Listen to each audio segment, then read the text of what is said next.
जय श्री कृष्णा। राधे राधे। आप सभी को देव शनि एकादशी की हार्दिक शुभकामनाएं। आज मैं आपको बताऊंगा देव शनि एकादशी का व्रत कब है और व्रत करने के फायदे, महत्व और आसान सी पूजा विधि कहते हैं कि मनोकामना पूर्ति के लिए देव शनि एकादशी का व्रत करना बहुत ही फलदायक होता है।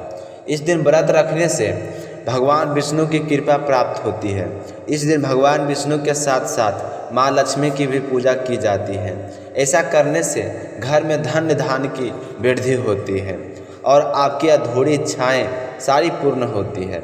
हिंदू पंचांग के अनुसार देव शनि एकादशी व्रत हर साल आषाढ़ माह के शुक्ल पक्ष की एकादशी तिथि को रखा जाता है।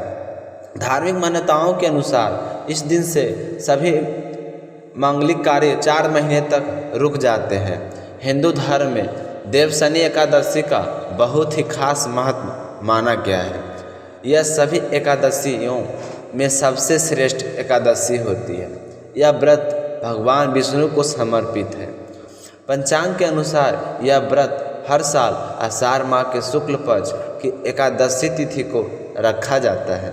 धार्मिक मान्यताओं के अनुसार इस दिन भगवान श्री हरि विष्णु 4 महीने के लिए योग निद्रा में चले जाते हैं और फिर कार्तिक मास के शुक्ल पक्ष की एकादशी देव उठनी एकादशी के नाम से जाना जाता है।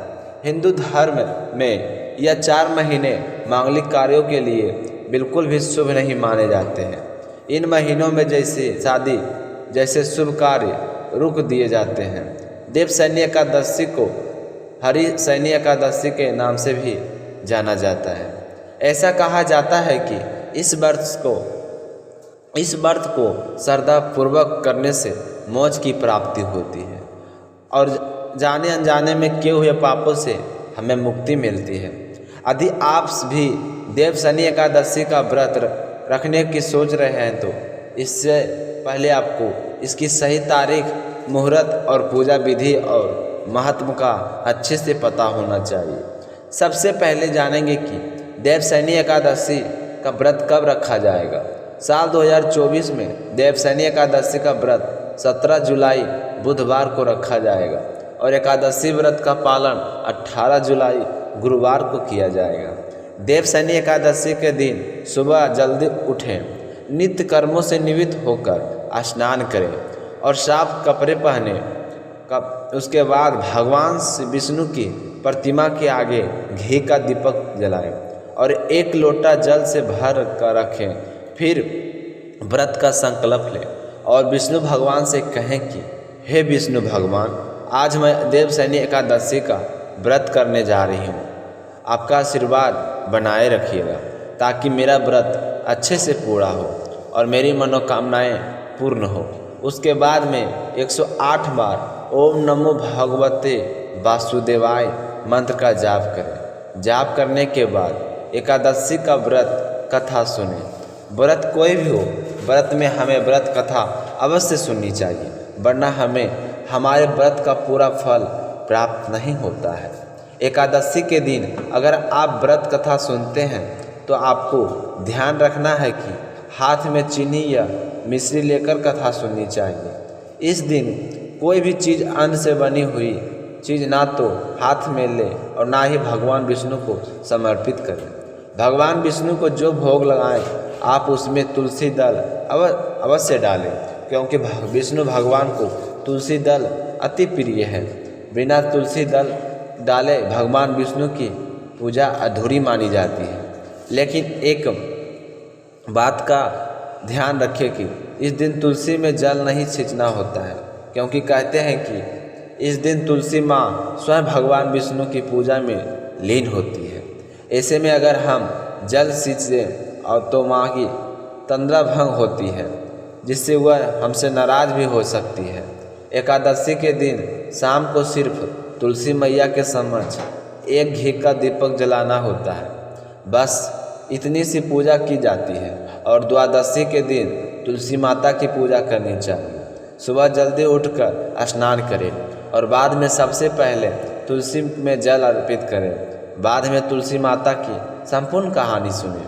उसी के बाद व्रत का पालन किया जाता है। एकादशी के दिन तुलसी के पत्ते भी नहीं तोड़ने चाहिए। अगर आपको भगवान विष्णु को तुलसी दल अर्पित करना है तो आप ऐसा करें कि तुलसी दल एक दिन पहले तोड़ कर रख लें। अगर पहले दिन रविवार है तो आप शनिवार को तोड़ें, या फिर तुलसी के पास अपने आप टूटे हुए पत्ते जो कहीं से भी कटे फटे ना हो उन्हें धोकर भगवान विष्णु को अर्पित कर सकते हैं।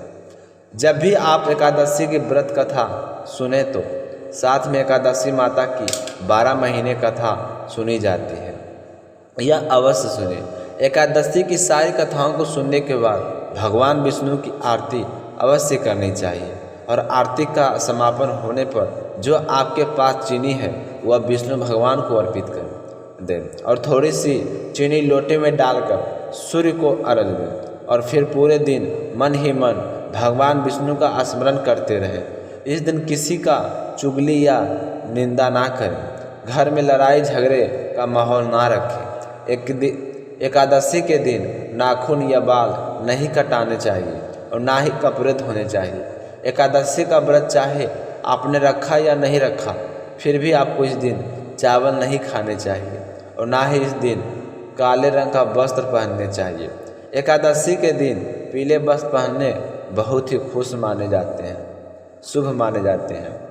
भगवान विष्णु को भी तुलसी दल के साथ साथ पीले फूल और पंचामृत का भोग लगाएं, और शाम को फिर से भगवान विष्णु की श्रद्धापूर्वक आरती करें। अगर किसी कारणवश सुबह सुबह आप भगवान विष्णु की पूजा अर्चना नहीं कर पाते हैं और दिन में किसी भी समय पूजा कर रहे हैं तो ध्यान रखिए कि उस समय उस काल ना हो, क्योंकि कोई भी शुभ काम राहु काल में करना अच्छा नहीं माना जाता। अगले दिन यानी कि द्वादशी को नित्य क्रिया से जीवित होकर भगवान विष्णु और माता तुलसी की पूजा करनी चाहिए। उसके बाद में ब्राह्मण को भोजन करवाकर यथासंभव दान दक्षिणा देकर विदा करें, और बाद में ही व्रत का पालन करना चाहिए।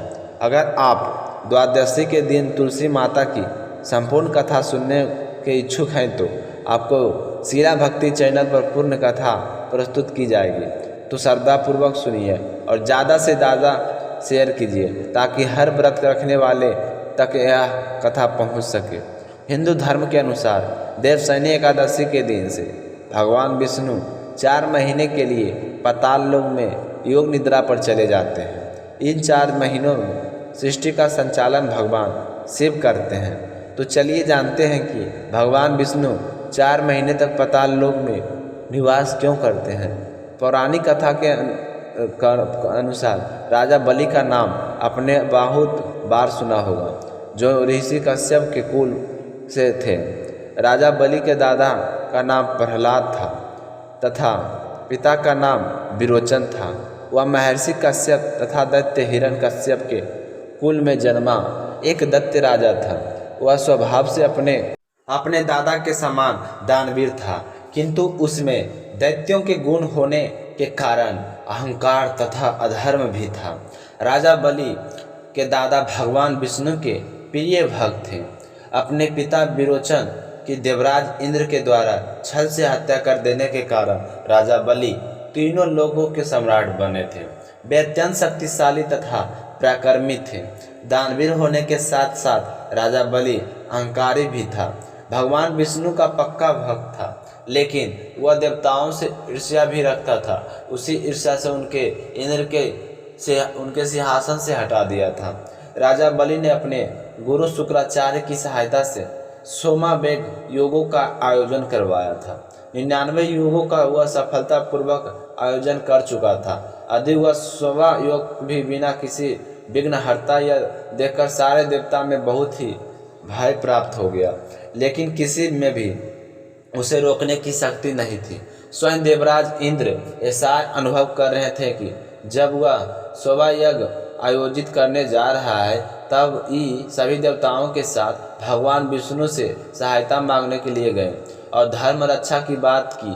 देवताओं की सारी बात सुनकर भगवान विष्णु ने सोचा कि राजा बलि उनके प्रिय भक्त प्रहलाद का पुत्र है, इसलिए मैं उसका वध तो कर नहीं सकता। इसलिए काफ़ी सोच विचार करने के बाद में भगवान विष्णु धरती पर अवतार लेने का निश्चय किए। इसलिए उन्होंने राजा बलि का अहंकार दूर कर इंद्र को फिर से स्वर्ग के आसन पर बिठाने के लिए एक योजना सोची। योजना के अनुसार भगवान विष्णु ने एक छोटे ब्राह्मण का रूप धारण कर लिया, जिसके बटुक ब्राह्मण अवतार भी कहा जाता है। इसके बाद भगवान विष्णु वामन अवतार के रूप में राजा बलि के यज्ञशाला में गए तथा कुछ मांगने की इच्छा प्रकट की। राजा बलि का एक नियम था कि वह द्वार पर आए हुए किसी भी ब्राह्मण को खाली हाथ नहीं भेजते थे। इसलिए वह यज्ञ शुरू करने से पहले ब्राह्मण को दान देने की इच्छा से बाहर आ गए। राजा बलि अहंकारी था, उसे लगता था कि वह सबसे बड़ा दानी है। विष्णु जी विमान देव के रूप में ब्रह्मन देव के रूप में उसके पास पहुँचे और दान में 3 पग धरती मांग ली। तो अहंकार से भरे राजा बलि ने सोचा कि यह तो छोटा सा काम है, मैं तो पूरी धरती पर अधिकार रखता हूँ, मैं इसे 3 पग भूमि दान कर देता हूँ। तो यह सोचकर राजा बलि ब्रह्मन देव को 3 पग भूमि दान में के लिए संकल्प कर दिया। उसी समय शुक्राचार्य ने उसे रोकने की कोशिश की। शुक्राचार्य जान गए कि ब्राह्मण के रूप में स्वयं विष्णु भगवान है। शुक्राचार्य ने राजा बलि को समझाया कि यह छोटा बच्चा नहीं है, यह स्वयं विष्णु जी हैं, तुम्हें ठगने के लिए आए हैं, इसलिए तुम इन्हें दान के लिए मना कर दो।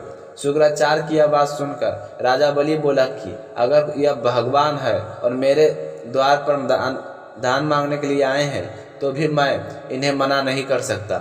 ऐसा कहकर राजा बलि ने हाथ में जल का कमंडल ले लिया। तो शुक्राचार्य के एक छोटा सा रूप धारण करके कमंडल की डंटी में जाकर बैठ गए ताकि कमंडल का पानी बाहर ना निकले और राजा बलि संकल्प ना ले सके। ब्राह्मण देव शुक्राचार्य की योजना समझ गए थे। उन्होंने तुरंत एक पतली सी लकड़ी ली और कमंडल की डंडी में डाल दी, जिससे अंदर बैठे शुक्राचार्य के एक आंख फूट गई और तुरंत कमंडल से बाहर आ गए। इसके बाद राजा बलि ने ब्राह्मण देव को 3 पग भूमि दान करने का संकल्प ले लिए। राजा बलि के संकल्प लेते ही ब्राह्मण देव ने अपना आकार इतना बड़ा बढ़ाया कि देखकर राजा बलि भी आश्चर्यचकित हो गए। लेकिन फिर क्या हो सकता था, वह तो वचनबद्ध थे। इसी तरह ब्राह्मण देव ने अपना अहंकार बढ़ाकर एक पग में धरती और दूसरे पग में स्वर्ग को नाप लिया और इसके बाद राजा से कहा कि अब मैं अपना तीसरा कदम कहाँ रखूँ। तो यह सुनकर राजा बलि का अहंकार टूट गया। तब राजा बलि ने कहा कि तीसरा पैर आप मेरे सिर पर रख सकते हैं। बलि की वीरता देखकर ब्राह्मण देव बहुत ही प्रसन्न हुए और उसे पाताल लोक का राजा बना दिए। फिर वरदान मांगने को कहा तो वरदान की बात सुनकर राजा बलि ने कहा कि हे भगवान, मैं चाहता हूँ कि आप भी मेरे साथ पाताल लोक में रहें और मुझे सुरक्षा का आशीर्वाद दीजिए। भगवान विष्णु उसकी भक्ति से बहुत ही खुश थे, इसलिए उन्होंने खुशी खुशी राजा बलि को आशीर्वाद दिया और पाताल लोक में राजा बलि के साथ जाकर उसके द्वारपाल बन गए। इस तरह देवलोक से विष्णु भगवान के चले जाने की से देवी लक्ष्मी परेशान थी। भगवान कहाँ हैं इस तरह वह ढूंढती रही। नारद मुनि के पास पहुँची तो नारद मुनि ने उन्हें पूरी बात बताई। फिर उन्होंने तरीका भी बताया कि विष्णु भगवान को देवलोक पर वापस कैसे लेकर आना है। नारद मुनि ने माँ लक्ष्मी से कहा कि श्रावण पूर्णिमा के दिन बलि को रक्षा सूत्र बांधकर वचन मांगो तो बात बन सकती है। तो देवी लक्ष्मी ने ऐसा ही किया। नारद मुनि के रूप में कहे अनुसार एक गरीब औरत का रूप धारण करके राजा बलि के यहाँ गई और वहाँ पर जाकर राजा बलि को राखी बांधी और भाई बनाया। तो राजा बलि ने राखी बांधकर बहन की रक्षा का वचन दिया। तो माँ लक्ष्मी ने कहा कि भैया, आपने मेरे रक्षा का वचन तो दे दिए, लेकिन सुरक्षा के लिए मेरे पास कोई भी अंगरक्षक नहीं है। तो राजा बलि बोले कि अब तुम ही बताओ, मैं तुम्हारी रक्षा के लिए क्या कर सकता हूँ? जो तुम कहोगी मैं वही करूँगा। तो माता लक्ष्मी ने भगवान विष्णु की ओर इशारा करके कहें कि इन्हें मेरा रक्षक बना दीजिए। बलि तो वचनबद्ध, उसे यह बात माननी पड़ी तब भगवान विष्णु और देवी लक्ष्मी अपनी असली रूप में आ गई। देवी लक्ष्मी ने वरदान दिया कि सावन पूर्णिमा के दिन जो बहनें अपने भाई की कलाई में रक्षा सूत्र बांधे, उसका भाई अपनी बहन पर आने वाली हर मुसीबत से रक्षा करेगा। जैसे ही भगवान विष्णु और माँ लक्ष्मी देवलोक के लिए जाने लगे तो बलि को बहुत ही दुख हुआ। बलि ने 4 महीने भगवान विष्णु को अपने पास रहने का आशीर्वाद मांगा तो भगवान विष्णु ने उसे आशीर्वाद देते हुए कहा कि हर साल आषाढ़ माह के शुक्ल पक्ष की एकादशी तिथि से लेकर कार्तिक माह के एकादशी तिथि तक तुम्हारे पास निवास स्थान आऊँगा। तभी से भगवान विष्णु इन 4 महीने में राजा बलि के यहाँ जाते हैं और इन 4 महीनों में देवसेन के तौर पर जाना जाता है। इन 4 महीनों में सृष्टि का कार्यभार भगवान भोलेनाथ संभालते हैं और सावन के महीने में भगवान भोलेनाथ की बहुत ही श्रद्धा भक्ति से पूजा पाठ की जाती है और फिर कार्तिक माह के शुक्ल पक्ष की एकादशी तिथि यानी कि देव उपनी एकादशी पर जागते हैं। इन 4 महीनों को चतुर्थ मास के नाम से भी जाना जाता है, जिनमें मांगलिक कार्य जैसे शादी, मुंडन, गृह प्रवेश, उपनयन संस्कार करना वर्जित होता है। इन 4 महीनों में शुभ कार्य करने से अशुभ फलों की प्राप्ति होती है। जब देव उठनी एकादशी के दिन भगवान विष्णु जागते हैं तो मांगलिक कार्य फिर से शुरू हो जाते हैं। तो यह थी देवशयनी एकादशी से जुड़ी संपूर्ण जानकारी। सुनकर आपको कैसा लगा कमेंट का बॉक्स में ज़रूर बताइए और साथ ही अगर आपने सब्सक्राइब नहीं किया है तो ज़रूर से ज़रूर कर लीजिए। और द्वादशी के दिन सुबह सुनना तुलसी माता की संपूर्ण कथा। भगवान श्री कृष्ण श्री हरि विष्णु आपकी समस्त मनोकामनाएं पूरी करें। जय श्री कृष्ण। राधे राधे।